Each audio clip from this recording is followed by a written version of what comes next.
बिल्कुल नीचे से जमीन का कचरा ना हो जैसे। रहने दो, क्या ही बोले, नाम कुछ देती ही नहीं हूँ। का डेट भी फिक्स कर दिया है हमने, सारे लोगों को इनविटेशन आया गया था, जो मुझे बताया गया था, पर्दे डाले इतना, मैं इतना अंदर से टूट के रो पड़ा। सो हाय गाइस, कैसे हैं आप सब? आई होप आप सब अच्छे होंगे। मैं बस ठीक होने की कोशिश करती हूँ। जब भी कैमरा ऑन करती हूँ तो मैं आपसे जुड़ जाती हूँ और कनेक्ट होने लगती हूँ गाइस। अदरवाइज मैं बहुत ही ऑफ और डाउन रहती हूँ। अगेन इन द सेम मेरे वही पुराने वाले गेटअप में आई हूँ। बट मेरे किसी वीडियो पे एक, रहने दो, क्या ही बोले, नाम कुछ देती ही नहीं हूँ बिकॉज मेरा जुबान मुझे गंदी नहीं करनी है। किसी की कमेंट आई है, तू अगर इतनी ही अच्छी है तो भिखारियों के जैसे क्यों घूमती है, समथिंग लाइक दैट। तो आज मैंने अच्छी खासी टी शर्ट पहनी है। आप बताना मुझे मैं कैसी लग रही हूँ, ठीक है? तो अच्छा गाइस, तो आज मैं आपसे एक इंसिडेंट शेयर करती हूँ मेरे महान पतिदेव जी का, ठीक है? जो मेरी प्रीवियस वीडियो की स्टोरी थी वो मैं कंटिन्यू नहीं कर रही हूँ गाइस, क्योंकि मुझे वो वहाँ पे अभी थोड़ा सा ब्रेक चाहिए। तो मैं दूसरा इंसिडेंट आपके साथ शेयर करती हूँ आज की इस वीडियो में। और वो इंसिडेंट है इमीडिएटली मेरे वहाँ पहुँचने के बाद जो फर्स्ट ओकेशन आता है उसके भी कई सारे एंगल्स हैं, पर मैं आपको अभी एक एंगल बताती हूँ। आपको सुन के बहुत अजीब लगेगा और आप सबसे प्लीज़ प्लीज़ प्लीज़ रिक्वेस्ट है कि आप कमेंट में ज़रूर बताना इसके बारे में, ठीक है? कि ये सुनने के बाद आपको क्या लगा, नॉर्मल चीज़ें क्या होती है और अब नॉर्मल चीज़ें क्या होती है। आप प्लीज़ कमेंट करके अपने फीडबैक ज़रूर देना। तो गाइज मैं आपको बताती हूँ कि मेरी 14 मई 2006 को शादी हुई थी और मैं वहाँ पे गई थी। शादी के बाद वो लोग मुझे ले गए थे कर्नाटक, मैसूर सिटी में, ठीक है? जहाँ पे मुझे घर दिखाया था और मेरे फादर इन लॉ ने बोला था कि ये घर अब आपका ही है, it is now my home, ठीक है? मैं घर की लक्ष्मी हूँ और वो सब वो करेंगे जो मैं कहूँगी। और स्टूडेंट हूँ, ये सब चीज़ें तो मुझे कंट्रोल करना वैसे भी नहीं आता था। जैसे मैंने प्रीवियस वीडियो में बताया कि मैं घर में छोटी रही हूँ सबसे, तो मुझे तो ऊपर से है ना कोई भी बड़ा हो और उनसे चीज़ें लेना मुझे बहुत अच्छा लगता था, भले मेरी खुद की ही क्यों ना हो, पर वही मुझे दे। मतलब खाना अगर तैयार है मैं खुद ले सकती हूँ, फिर भी मुझे ऐसा लगता है कि नहीं मम्मी आप ही दो, आप ही दो, ऐसे छोटो। मेरा नेचर ऐसा था, मुझे आज भी बड़ा होना नहीं आया है गाइस। मुझे बहुत डील करना पड़ता है खुद को ऐसे बॉसिज्म वाले रोल में आने के लिए। तो जब मैं वहाँ पे पहुँची थी और 28 मई को हमारी रिसेप्शन की डेट फिक्स हुई। वैसे तो वो होना चाहिए था इमिडिएटली 2 या 3 दिन के बाद, अकॉर्डिंग टू जैसे हमको शादी के लिए जल्दी जल्दी करवाया था ना। उसका एक रीज़न मेरे फादर इन लॉ ने और इन लोगों ने हम पे प्रेशर वो भी चीज़ का डाला था। हमने तो रिसेप्शन का डेट भी फिक्स कर दिया है, हमने सारे लोगों को इन्विटेशन दे दिया है, ये पर ऐसा कुछ था ही नहीं। हमारे शादी के बाद मतलब 28 की डेट फिक्स हुई, वो भी कुछ 4 दिन पहले हुई थी, 20 या 21-22 तक तो कुछ फिक्स भी नहीं हुई थी। और उसके बाद 2 या 3 दिन के बाद, मतलब समझो 28 है तो शायद 25 तारीख को या 26 तारीख को हम 4 लोग, जैसे मेरे फादर इन लॉ, मैं, मेरा हस्बैंड और मेरी ननद, हम ये 4 लोग हैं ना, 4 से 5 रेस्टोरेंट में घूमे। फिर हमने एक रेस्टोरेंट रेसिडेंशियल वेन्यू है वो डिसाइड किया रिसेप्शन के लिए, ठीक है? और उसके बाद मेरे हस्बैंड ने कुछ 100-200 कुछ इनविटेशन कार्ड अपने दोस्तों के लिए, पासपोर्ट साइज के कुछ कार्ड्स आते हैं, ये उससे भी छोटे कार्ड्स उन लोगों ने वहाँ के जो ट्रेंड चल रहे थे उसके हिसाब से प्रिंट करवाए और सबको दिए, ठीक है? अब मुझे ये कहा गया कि उन लोगों ने इनविटेशन कार्ड मेरी मम्मी को भेज दिया है। मुझे ऑफ कोर्स मेरी शादी है, मेरा रिसेप्शन है, तो मैं पूछूंगी उनसे कि मेरे घर से कौन आ रहा है, चलो हम उनसे बात करते हैं, ये है वो है।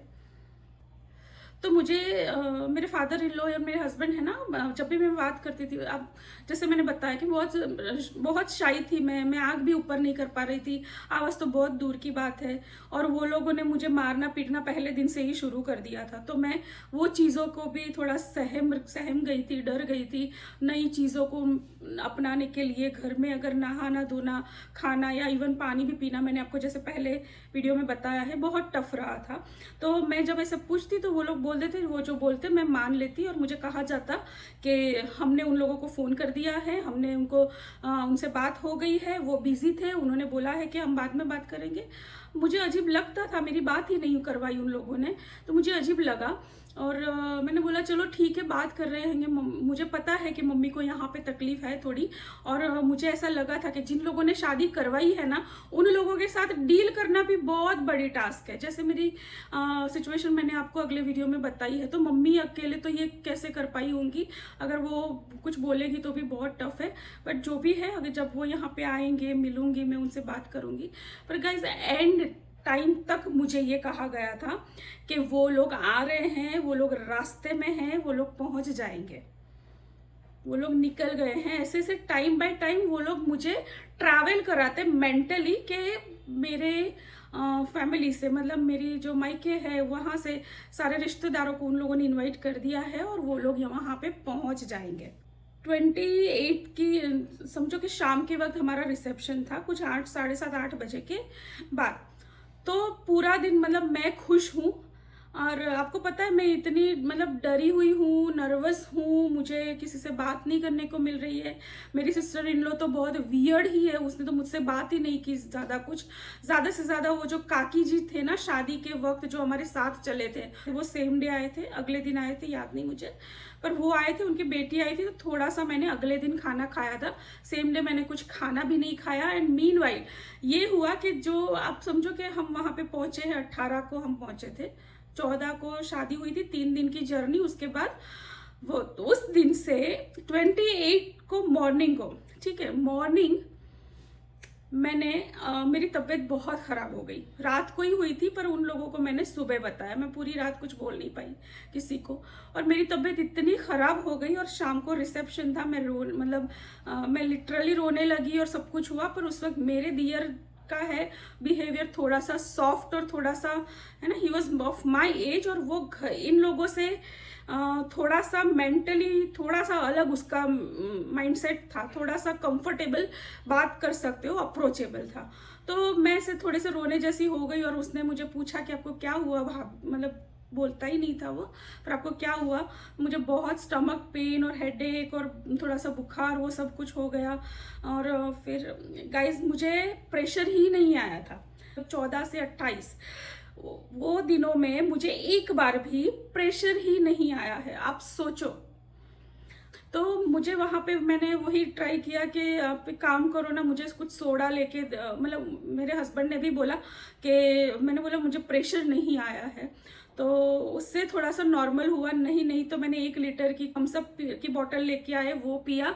उसके बाद मैं थोड़ी रिलैक्स हुई, एंड देन 1 घंटा और मैंने रेस्ट किया, फिर नहा धो के तैयार हुए। अब सोचो, एक लड़की की खुद की मैरिज की रिसेप्शन है, उसके अंदर कितनी फीलिंग्स होती है, कितने सपने होते हैं, कितनी मतलब वो चाहती है कि ना अपने, मेरे पापा नहीं थे तो मेरी माँ हो, मेरी बहन हो, मेरा फैमिली हो, सब मिले। और मैंने तो, मुझे जो सपने दिखाए थे वो तो इतने बड़े बड़े थे, उसका 1% भी वहाँ नहीं दिख रहा है।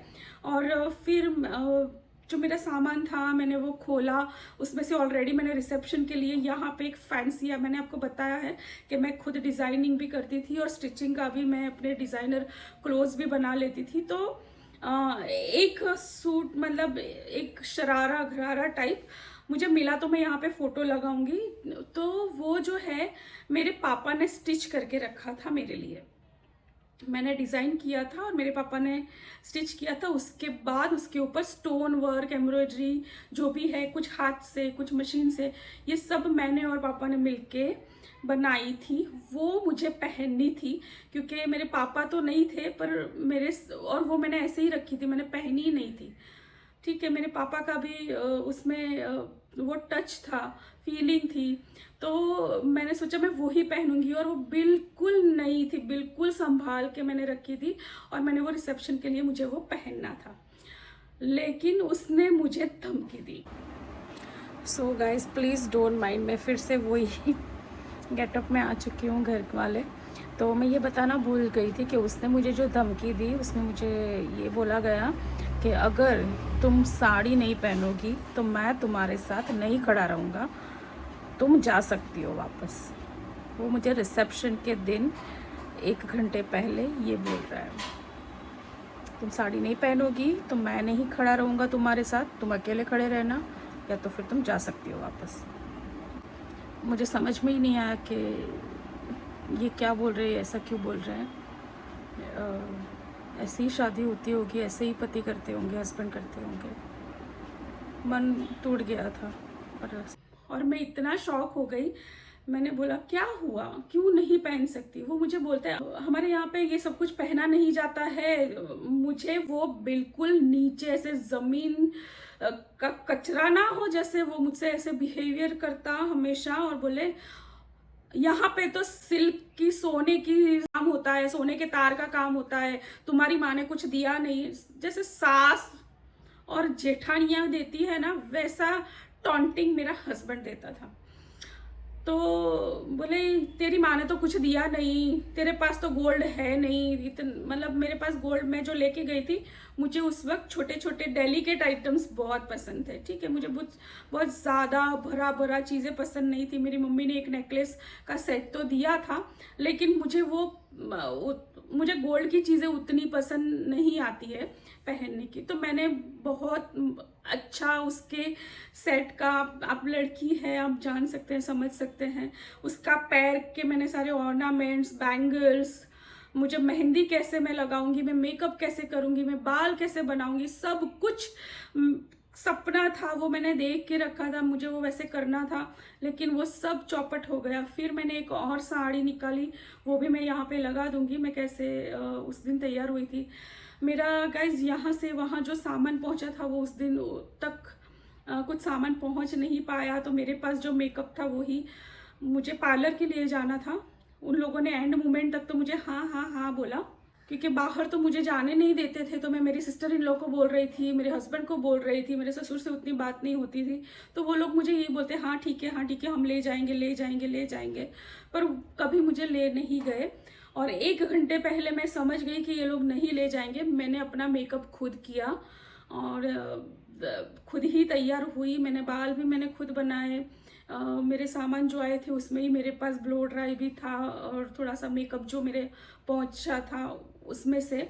और ये मेरी साड़ी थी ये वाली, जो इसका भी मतलब डिज़ाइनिंग और ब्लाउज जो है वो मैंने खुद डिज़ाइन करके बनवाया था, बहुत स्पेशल। तो मैंने वो पहनी।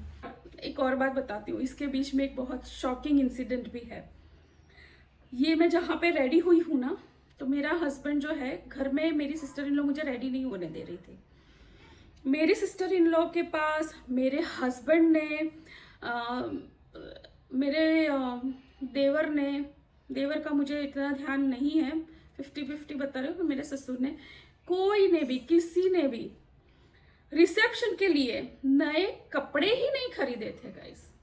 उन लोगों के पास रूटीन वाले कपड़े, वो जो रोज पहनते हैं ना हम लोग कबर्ड में से निकाल के, वैसे ही कपड़े निकाल के पहन रहे थे। मेरे हस्बैंड ने जो सूट पहना है, मैं यहाँ फोटो लगा दूंगी, एक शादी का है और एक रिसेप्शन का।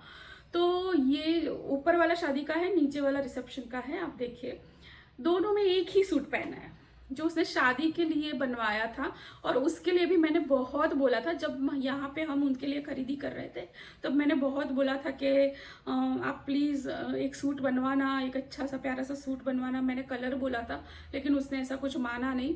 मेरे ससुर का फ़ोन आता रहता था, जो मैंने आपको बताया। उसके लिए भी मैं उनसे ये बात कर रही थी कि आप कौन से कलर का उनका सूट बनवाओगे पापा, कौन से कलर का बनवाओगे, कौन सा वो पहन रहे। तो इसलिए उन लोगों ने एक सूट बनवाया, नहीं तो शायद शादी के लिए भी ना बनवाते।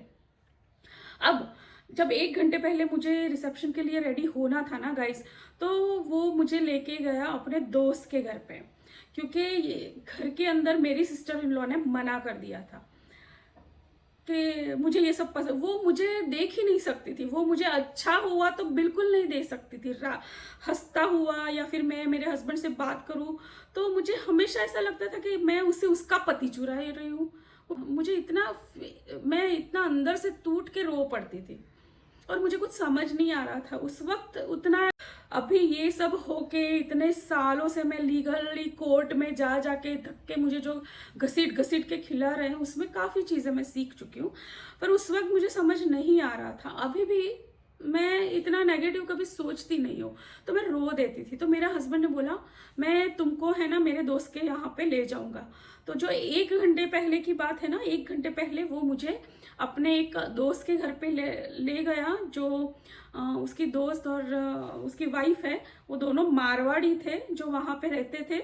और उसके घर पे हम जैसे ही गए गाइस, तो मैं तो वही शाई हूँ, पहली बार गई हूँ, मेरा रिसेप्शन है और किसी अनजान के घर पे जाके आपको कितना फैमिलियर लग सकता है। पहले तो मैं खुद ही इतनी नर्वस, मेरी तबीयत भी मैंने आपको बताई। उस वक्त भी वो मुझसे बात नहीं कर रहा है, वो जब मुझे ऐसे वहाँ पे उन लोगों से मिलवा रहा है कि लो ये आप बात करो, मैं जाता हूँ, मैं बाद में आता हूँ, 1 घंटे के बाद ये तैयार हो जाएगी, ऐसे छोड़ के वो चला गया। वियर्ड इंसान।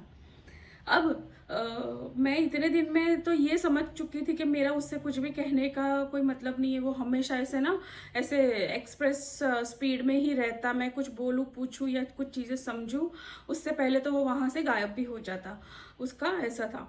तो मैं वहाँ पे बैठी रही, मैंने धीरे धीरे अपने जो मैंने बैग लिया था रेडी होने के लिए, कपड़े लिए थे, वो सब निकालना शुरू किए और मुझे थोड़ी धीमी धीमी आवाज़ आई उसकी। अब मैंने ये सुना कि अनजाने घर में थी है ना, मेरे घर में ऐसा हमको सिखाया नहीं है कभी कि मैं उठ के यहाँ वहाँ घूमने लगूँ, तो वो नहीं हुआ। मैं बैठी रही, नर्वस थी और मुझे उसकी धीमी धीमी आवाज़ आई। तो वो घर के बाहर जाते वक्त उनका जो गैलरी था वहाँ पे वो और उसके दोस्त की वाइफ दोनों बात कर रहे थे। और बहुत ही उसके साथ मैंने जो 14-15 दिन मैंने उसके साथ बिताए, उसमें से 1 मिनट भी उसने मुझसे ऐसे बात नहीं की। पर मेरे अंदर वो चीज़ नहीं है, मुझे अच्छा लगा कि ओके उसका मूड सही हो रहा है और वो ऐसे बात करता है। मैं वो सोच रही हूँ कि अच्छा ऐसे हम बात करेंगे, थोड़ा सा फ्री हो जाए, मैं ये सब सोच रही थी। लेकिन वो जो आवाज़ आई ना, तब उसकी जो दोस्त है ना, वो मारवाड़ी होने की वजह से वो लोग हिंदी बोलते थे, वो लोग वहाँ की लैंग्वेज नहीं बोलते थे, कन्नड़ा नहीं बोलते थे, वो लोग हिंदी बोलते थे, ऐसी शुद्ध हिंदी नहीं बोलते थे, मारवाड़ी थोड़ी मिक्स बोलते थे। लेकिन मुझे वो चीज़ें थोड़ी समझ आती थी। तो उन लोगों को बात करते हुए मैंने जो सुना, तो वो ऐसा बोल रहा था कि मुझे तो ये सब पसंद नहीं है, मुझे ये पसंद नहीं है, मुझे ये पसंद नहीं है। ऐसा किस बारे में वो मुझे नहीं पता चला कि वो क्या बोल रहा है। लेकिन उसके दोस्त की वाइफ जो बात कर रही थी ना, वो मुझे समझ आ रहा था।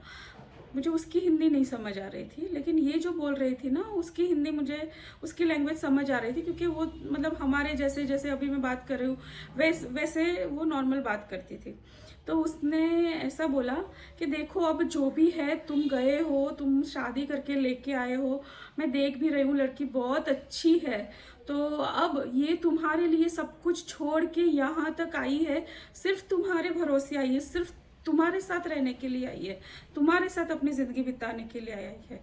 तो अब तुम पुराना सब कुछ भूल जाओ, ठीक है, पुराना सब कुछ भूल जाओ और नए तौर पे जब तुम शादी करके लेके आए हो तो फिर तुमको अपनाना ही पड़ेगा, तुमको भी वो तैयार होना पड़ेगा, अब यही तुम्हारी वाइफ है।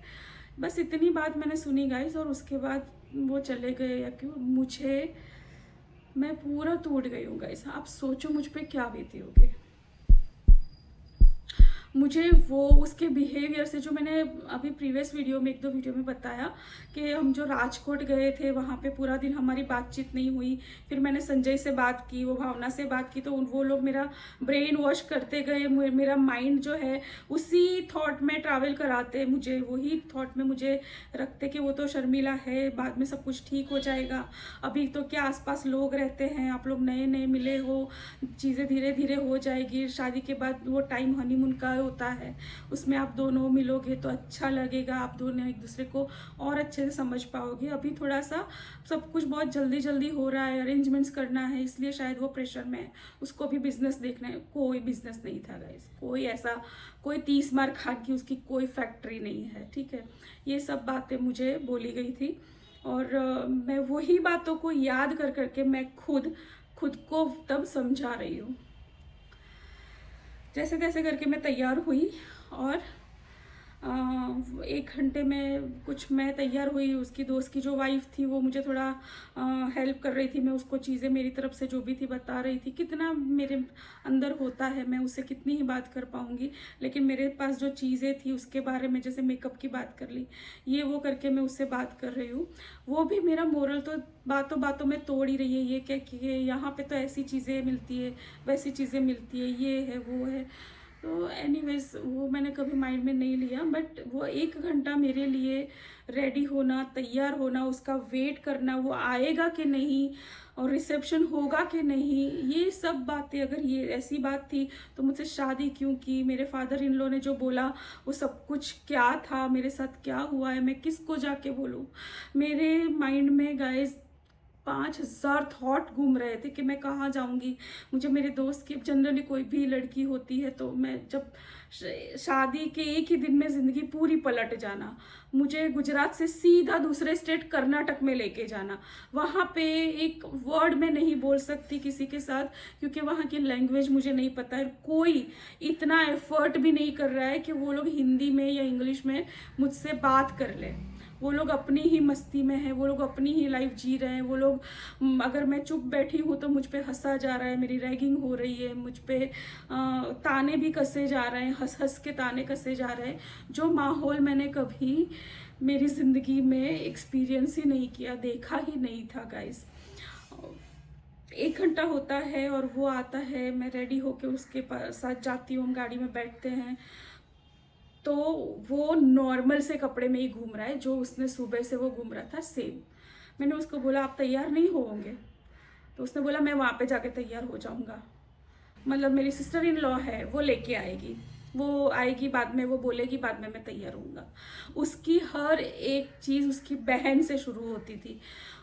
वो उसकी बहन से इतना डरता था कि अगर वो ये भी करने चला गया है ना, अगर वो है, उसकी बहन है और उसके ध्यान में वो चीज़ नहीं है, तो वो इतना चिल्लाती कि ये मूत दे, इतना था।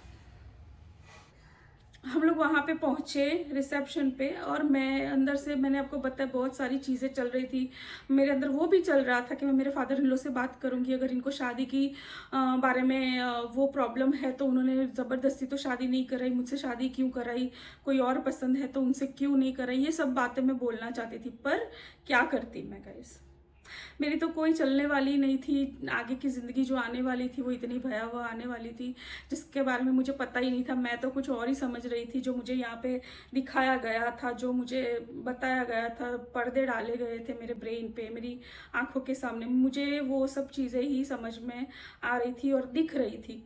मुझे लगा कि मैं जाऊंगी, इन सबको समझाऊंगी। अब मतलब मैं अपने अपने तरीके, मतलब उनको प्यार से, वो ये लोग जो एक आता है दूसरा चला जाता है, ऐसे नहीं, सबको बिठा के शांति से मैं बात करूंगी। अगर शादी तो हो चुकी है, मैंने कभी 1 सेकेंड भी वो नहीं सोचा कि मैं उसको छोड़ दूंगी। मैंने ये सोचा कि शायद उसका ब्रेकअप हुआ है तो अभी मैं उसकी वाइफ हूँ और मैं उसको इतना प्यार दूंगी। ये मेरा काम है, ये मेरा घर है, ये मेरा परिवार है। और मैं, अगर वो बाहर नहीं आ रहे मेंटली और इमोशनली उस चीज़ों से, तो मैं उनको धीरे धीरे प्यार से उनको कोऑपरेट करते करते आगे ज़िंदगी हमारी सुंदर बनाऊंगी गाइस। पर ऐसा कुछ हुआ ही नहीं। आप जानते हैं अभी मैं कहाँ पे हूँ। और मैंने उनसे रिसेप्शन के लिए, जब हम अंदर जा रहे थे, मेरे फादर इन लॉ से, इन सबसे पूछा भी कि मेरी मम्मी और वो सब आ गए। जाते जाते मैं पूछ रही हूँ, वो मुझे कोई जवाब नहीं दे रहा है। रिसेप्शन स्टार्ट हुआ, बीच में भी बहुत सारी चीज़ें हुई। वीडियो लंबा हो चुका है, शायद नेक्स्ट वीडियो में, किसी और वीडियो में फिर से बताऊंगी उसका पार्ट। बहुत सारी चीज़ें हैं गाइस। लेकिन मेरे घर से, मेरे रिश्तेदारों से, या जिन लोगों ने मेरी शादी कराई, उन लोगों में से कोई भी नहीं दिखा, कोई भी नहीं आया। पूरा रिसेप्शन ख़त्म हो गया। मैं पूछती रह गई कि कब आ रहे हैं, कब पहुंच रहे हैं, कहाँ तक पहुँचे, मेरी बात करा दो गाइस। पर मेरी कोई बात नहीं सुनी गई। मुझे सिर्फ भ्रमणा दी गई कि आ रहे हैं, पहुँच रहे हैं, पहुँच रहे हैं, पहुँच रहे हैं, पहुँच रहे हैं। यही चला है। मेरे लीगल केसेस में भी मेरे वकील मुझे यही ड्राइव कर रहे हैं। आई होप आपको थोड़ा सा समझ में आया होगा कि मुझे मेंटली कितना कितना कितना एक्सटॉर्ट किया गया होगा।